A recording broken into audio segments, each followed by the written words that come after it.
let's talk about Thomas Galvin, because you and I talked when I met you the first time, things I didn't know. I mean, I'm still learning, so I like the education side of things. Tell us about the person you're running against and some of the biggest reasons he shouldn't hold the seat versus you. Yeah, because he doesn't reflect our conservative principles, period. And this district is a Republican, is a conservative district. District 2 makes up Scottsdale, Fountain Hills, Rio Verde, all of Mesa, all of Mesa, parts of Phoenix, Tempe. We are a conservative part of the state, yet what we have is someone who came here from New York and didn't check his New York values at the door, at the border, came here, brought his liberal policies with him, got appointed, and has been acting the opposite and voting the opposite of the will of the people. In contrast, I have been elected in this district in the legislature 7 times, handedly. I've had primaries, I've had generals, I was often the top vote getter, and I have a record that reflects my constituency. And that's exactly what I'm going to bring to the Board of Supervisors. It's going to be refreshing. We've never had that. And it will be a game changer for Maricopa County. They have no idea what is in store. I know more and I'm more experienced than Mr. Galvin. Right. And I know I heard about a conflict that he may have. I need to do a little more research into it, but tell us from your perspective a conflict that might be part of his issues for keeping that seat. Look, I mean, he works for a law firm that does a lot of business in front of the board routinely. He routinely has to recuse himself, or there's a conflict that comes up. I mean, and it's over and over and over again, not just a one-off experience. And so it really questions, like, why are you there? Right. Who are you there for and on behalf of? Right. Part of what I have been exposing is that he's there on behalf of who got him his seat. You don't get appointments. Let me frame this maybe in a different way.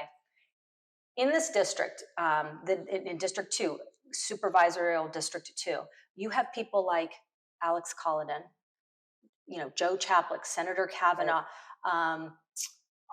Jake Hoffman, Justin Heap, the wonderful duo, the Parkers, or Barbara Parker and Jacqueline Parker, excuse me. These are your representatives. These are hardcore conservatives.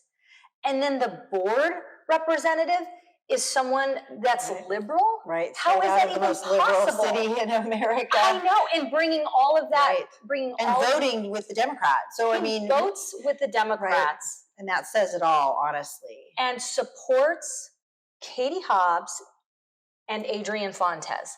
He does things that are in line with our statewide Democrat, leadership, unfortunately. In a district that has some of the most staunch conservatives, how do you think that happens? Right. We have a never-Trumper sitting in this district. Right. And he's going to get away with it. Exactly. And the establishment is going to get away with it unless we change it on July 30th. Right. And so if you were elected to that seat, what do you hope to bring the experience you've gained in the Senate and the House with you by way of the financial information you have and the education behind you? Where do you want to take that? Because I know you do have to have people vote with you. So that's an uphill battle. You do. And I am very experienced in this. I mean, I think one of the things that I was really good at the legislature is championing very difficult bills, partisan bills. Those are really, really hard to do, particularly in elections, like one of the hardest subject areas. But I have over a dozen, and they've been signed into law. They've also been upheld in our court system because they're drafted appropriately, and they're implemented, and they're now law. And so I'm very good at flushing issues, overcoming objections, helping people understand where I'm coming from, helping them understand that this isn't about one particular side, but it's about all of us together. Right. And working within the political system to help people who may be on the fence or squeamish about something and bring them on board. It doesn't happen all the time, but you don't get those kind of vote counts unless you're good at convincing people and persuading them and making them feel like they're part of it. Right. And that you need them, and they're helping their constituency. So do you know the other three that are currently on the board? Gallardo. I know Gallardo. And then Jack Sellers. I don't know Jack very well. He has a Okay. challenger though, a conservative, that's challenging him. So he has a primary. Okay. He barely won to the Democrat. Barely won to the Democrats. So then, if this last Bill election. Gates and Clint Hickman are not going to seek office again, and you're challenging Thomas Galvin, and Jack Sellers is being challenged, who is challenging the seats for Gates and Hickman? So in Gates, you have on the Republican side two individuals, Tabitha Lavoie Okay. and Kate Brophy McGee. We just mentioned them Right, earlier, and yeah. so they'll have a primary. So that's they're an challenging open him, seat. okay. And then in that West District, where Mr. Hickman declined to seek re-election, you have former Congressman, well, she's current Congressman, but she's not running for re-election. Right. Debbie Lesko, and then Mr. Bob Branch. Oh, Bob Branch is vying for that Yes. seat also. Okay. All right. I recently heard from him. He actually spoke at a recent meeting quite well, I might say. Yeah. So I don't know a lot about So, him. and they're not. So actually the whole board is really kind of up mostly for grabs, except for the Democrat. Except for that, right? And except for that, and it's a very, I believe, Democrat-leaning district. There may be a Republican there, but just registration-wise, I don't know that we're able to win it. Although we should always give them a run for their money. Of course, instead of just letting them continue in, that would be great. But that place is that place is a swamp. There's like a reason that term exists. I mean, it really is, and it will eat you alive because it is very heavily staff-driven. And it has operated like a council, this blob-ish non-identifiable board. They really don't like to talk about partisanship. I'm not afraid of partisanship. I'm very proud of my partisanship. Right. I'm a Republican. Right. Yeah, you want to be who you are. I want to be who I am. Like, right. why? It's how people know what you stand for. Yeah, I never understood this kind of like negative connotation with it, but it's very vague. It's very vague. I didn't know all that they actually were entitled to decide upon until I started going, and then I would hear the agenda items, which are about 85 to 100 every single meeting, which is twice a month. So let's just round it up. Let's just say 80. That's 160 items of agenda that they vote on every other week. So that's two times every other Wednesday, and the things they vote through. It's enormous. Like it goes from the smallest thing to the largest $6 million, I think, overhaul. They wanted to redo their offices on the 10th floor across the street for, I think, $6 million-ish, somewhere in that range. That was 2 meetings ago. They voted that through. And I'm just thinking, I could probably redo their offices for a cool $100,000, like easily. How bad could they be? And really, do they need a rehab? So I'm thinking. And how out of touch do you have to be when people can't afford basic necessities, right? And you're redoing your office. That's just how out of touch. But what I was going to say too is, unless you have someone who really knows what they're doing and has experience, they will co-opt you. And the staff and kind of the swamp creature that is Maricopa County, they will devour you. So I think I know that I'm very different in that way and very formidable because I know their shtick. I've heard it 1,000 times down at the legislature. I know how they've behaved. I know how they beg for money, even though they're, flush and they spend it recklessly. They go down to the legislature and beg. They spend hundreds of thousands of dollars of taxpayer money on contract lobbyists and in-house lobbyists. They pretend they don't care what's going down at the legislature. I mean, they watch that place with like an eagle eye. Right, they are all over it, making sure that they get everything they want on behalf of the people, in my case, that Mr. Galvin serves, which is his handlers that brought him and not the voters of District 2. Right. I cannot stress that enough. And they will only grow and be more out of control and unafraid unless we check them in July, not Definitely. November, July Right. 30th. The This is primary. a primary. Right. You know? People don't always understand that. And they're going on already around the nation. There's some early primaries. I didn't even realize how early primaries Yeah, were. some of them can be Actually, very early. like this month. Yeah. But it's really important because you have to get your people through that gate, so to speak, to get them into the general. And you can't just off-put that election as, oh, other people are going to vote. Right. Not a big deal. Really, who's really running? Is it really just one other person? They'll just go through. It's not like that. It's a pretty competitive race in all our races actually right now. A lot of our incumbents are being challenged, are good incumbents. And so, not only do we need to keep them in, but we need to bring in new people who do align with our conservative values, certainly fiscally, in an office that handles so much money for every tiny little project. And we were talking earlier just about the libraries. So they passed a meeting ago, and I spoke to this. They passed a library bill that was going to fund public libraries. And our contention was, and several people spoke on it, hey, you know what? Cool. We all love our libraries, but you can't have porn in your library and then be okay with funding it. That was a lot of people's issue. And we looked up the books. My son, who went to high school up at Anthem, which is actually was Debbie Letzko's congressional district up at Boulder Creek, I looked up what was there because their library so happens to be on school property, is the public library up there. Right. Mm-hmm. Now they're building now, I just researched it, they're actually putting money to build a new public library they have already approved. I mean, Anthem's a small place, so it's going to be a few miles away. Right. Maybe it's to get around those books being there and not have such oversight. But I looked them up. They're all available. They're available to check out online, which means younger siblings get to them.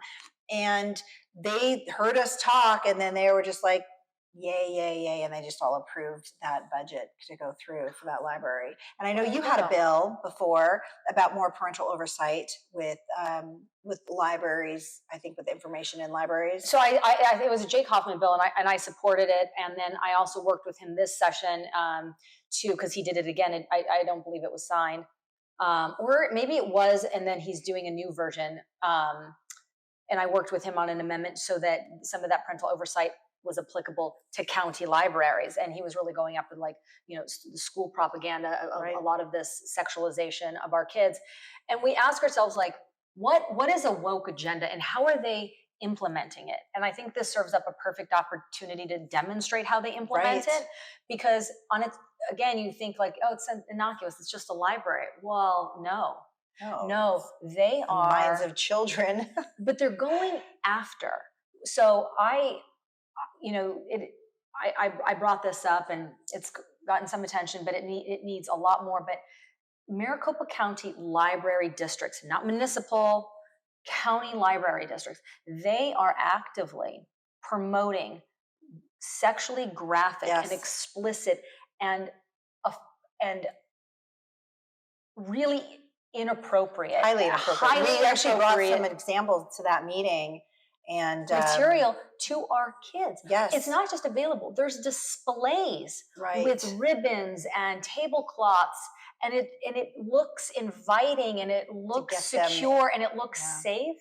And then these books are not about the birds and the bees. These books are heavily, heavily geared toward a very tutorials, specific sexual agenda. Yes. Of kids. Yes. I mean, I'm like going to get goosebumps. And I have the books too, because I like to show people what it is I'm talking about. Right. And if I could drill this point home, I brought this up in an interview that I had with Channel 3, Dennis Welch.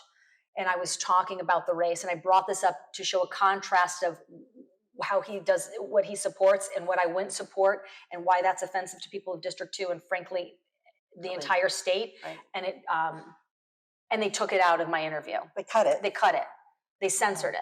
Okay, so Patriot Mom 007 doesn't censor anything.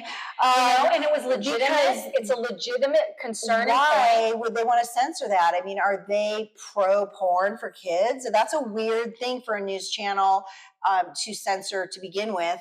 I always think, and I brought this up to those gentlemen on the board, that are you guys not parents? Are you not grandparents? They're really part of grooming our kids. How do they not have a problem with this?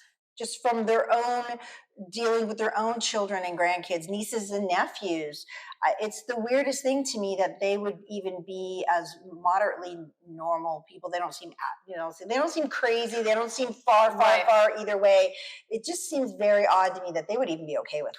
Well, we're going to have to take, their vote for what it is. But is it more about the money than the content? Is that what it is? They just want to push all this money through when they have the purse strings? It's hard to know. Or they're Democrats, and Democrats support this. I mean, I'm just going to go back to your actions. Yeah. And I have brought this up so many times in different forums, social media, out and about with the press, and he sits there and he's silent on it. If you believed in it, defend it. Right. Just defend it then. They're all very silent. Tell me I'm wrong. Tell me, these moms are wrong. Tell me why this book, promoting this book with very sexually graphic pictures and material, and talking about things that, adults would start to blush at. Nobody sits around and talks about any of that. So our kids shouldn't be privy to any of it openly. And then at some point, your silence is condoning. It's complicit. You've had months and months. I brought this up, in September on the TV interview. So he's had months to say, wait a minute, that's wrong. Let me tell you why. And so now I believe it is what he supports. Right. Well, obviously, because they're putting money towards these. And you these just issues. told, And there's plenty of anti that, and they went pro, so they don't even listen to what we say. Well, and it's back to like the difference between, I think, Republicans and Democrats. And like I keep saying, these are actual rhinos. They think they know what's best more so than parents. These are conversations that parents should have at a minimum. And these are for in the privacy of your home conversation. And to circumvent the parent and to, skip over the parent and get right to the kids who are vulnerable and who are gullible and who want to please other adults and be considered. And they're kids. They want to know things anyway. So they're curious. They're super curious. So that just lends itself to feeding them any type of information you want. We support parental oversight.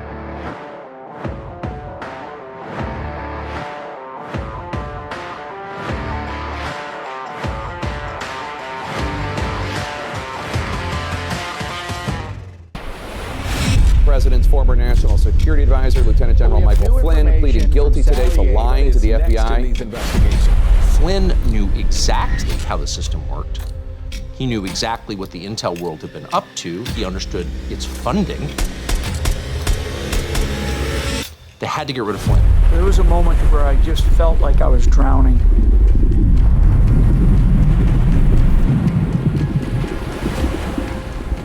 So I'm in there with these other political appointees. They're all supposed to go in there and tell what they believe to be the truth. What they did was they took my assessment and they wanted me to change it. And I was like, I'm not changing it. He was, by definition, the most dangerous possible person for Donald Trump to hire. President Obama said, but I do have one specific recommendation. Stay away from Michael Flynn. He's bad news. Over time, instead of being pounded down below the surface of the ocean, we started to fight. I'm now above the surface.